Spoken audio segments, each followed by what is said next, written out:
High views. నిజంగా మన దగ్గర ఫుడ్ డిపార్ట్మెంట్ వాళ్ళు నిద్రపోతున్నారా లేదన్నప్పుడు ఏం కాదులే మా ఇండియన్స్కి అన్నట్టుగా అనుకుంటున్నారా? అరే నిన్న నెస్లే వచ్చేసి వాళ్ళు సెరిలాక్ దానిలో దారుణ జరిగిన షుగర్ కంటెంట్ ఉందిరా బాబు, పసిపిల్లకి ఆ రకం పెడితే రోగాలు వస్తే లేనిపోయిందిరా బాబు అని చెప్పేసి పబ్లిక్ అని చెప్పేసి స్విట్జర్లాండ్ చెందినటువంటి ఒక ఇన్వెస్టిగేషన్ వాళ్ళు తేల్చారు. అండ్ అంతకుముందు ఈ మ్యాగీ నూడిల్స్ అండ్ మొన్న మధ్య వచ్చేసి ఈ పీచ్ మిఠాయి, జెల్లీలు, షుగర్ క్యాండీలు, ఇవన్నీ కూడా ఎవరో ఒకరు తేలుస్తున్నవే. ఈ ఫుడ్ డిపార్ట్మెంట్లో ఏం చేస్తున్నారు ఏంద్రయ్య అంటే ఇప్పుడు మరలా ఈ సింగపూర్ ఫుడ్ ఏజెన్సీ వాళ్ళు రీకాల్ చేయమని చెప్పున్నారు. Muthoot and sons, Muthaiah and sons అనుకుంటా. ఎవరు వీళ్ళు? ఇండియా నుంచి ఈ ఎవరెస్ట్ ఫిష్ మసాలా ఇంపోర్ట్ చేసుకుంటారు. అక్కడ వాళ్ళ నుంచి అందరికి డిస్ట్రిబ్యూట్ అయిపోయింది. సో డీలర్ అనుకోవచ్చు. వాళ్ళని ఈ సింగపూర్ ఫుడ్ ఏజెన్సీ హెచ్చరించింది, ఒరే మీరు ఏముందో తెలుసా మసాలా, ఎవరెస్ట్ ఫిష్ మసాలా, చేపల మసాలాలో ఇథిలిన్ ఆక్సైడ్ ఉందరా, అసలు ఉండకూడదురా బాబు, అది చాలా డేంజర్, అది ఏంది, అది ఎట్టుంది అసలు ఏంటి అని చెప్పేసి అన్నాడు. వాళ్ళు రిపోర్ట్స్ మొత్తం కూడా ఇచ్చున్నారు.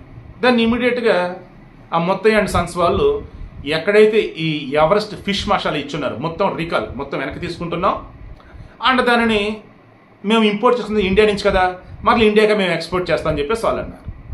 ఎక్స్పోర్ట్ అయితే ఇండియా మేము పంపించేస్తాం. అసలు ఏంటి ఇథిలిన్ ఆక్సైడ్ అన్నప్పుడు దీన్ని ఈ సుగంధ ద్రవ్యాలు ఉంటాయి కదా, ఒక రకంగా స్టెరిలైజేషన్ పర్పస్ దాన్ని యూజ్ చేస్తారు.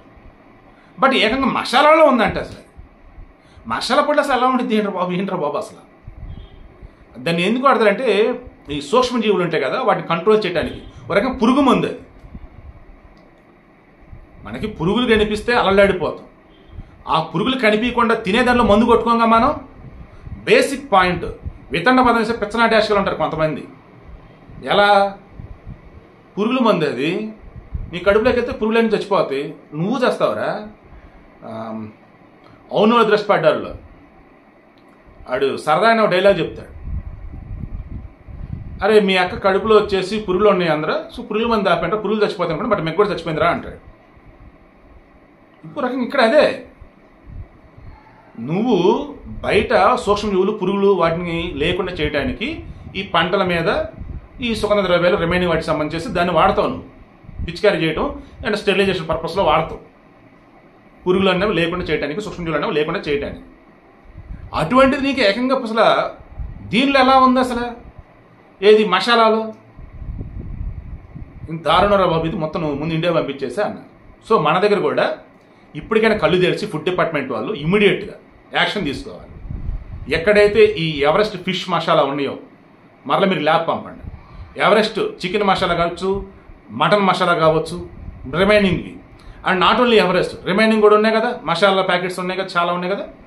సో అవి కూడా ఫుడ్ మీరు ఒకసారి పంపండి. వీళ్ళు FSSAI వాళ్ళు ఎవరైతే ఉంటారో, food safety standards authority of India వాళ్ళు, మీ పుణ్యం ఉండిదిరా నాయన, ఈ మధ్య ఘోరాతి ఘోరమైన వినాల్సి వస్తా ఉంది. మీరు రెస్టారెంట్ల మీద దాడులు చేస్తారా, సర్చింగ్లు చేస్తారా చేయండి. కుల్లిపని అమ్ముతూ ఉన్నారు, కుల్లిపని వేడి చేసి మా మొహాన కొడతా ఉన్నారు, మిగిలిపోయిన చట్నీ మరలా ఫ్రిడ్జ్లో పెట్టి దాన్ని నెక్స్ట్ డే ఇస్తూ ఉన్నాడు. ఘోరారా బాబు ఈ మధ్య చూస్తున్నాయి. అయితే బయట తినాలంటే సుస్సు పడుతున్నాయి అసలు. అండ్ తయారీకి సంబంధించి ప్యాకెట్లు ఎక్స్పైరీ డేట్లు ఒకటి ఉంటున్నాయి, అందులో ఉన్న క్వాలిటీ ఒకలాగా ఉంటుంది, ఘోరంగా ఉన్నాయి. దయచేసి మన దగ్గర ఉన్నటువంటి food safety standards authority of India వాళ్ళు కానీ అండ్ రిమైనింగ్ ఎవరైతే అఫీషియల్స్ ఉంటారో అన్నిటి మీద కూడా దాడులు నిర్వహిస్తారా, లేదా వాళ్ళ నుంచి ప్రాపర్ డేటా తీసుకుంటారా, లేదంటే ర్యాండమ్గా శాంపిల్ కలెక్ట్ చేసుకుని మీరే చెక్ చేస్తారా చేయండి. సింగపూర్ అయితే ఎవరెస్ట్ ఫిష్ మసాలాని అయితే ఇమీడియట్గా ముందు ఇండియా పంపడరా బాబు అని చెప్పేసింది, అడ్డంగా పరుగుపోయింది.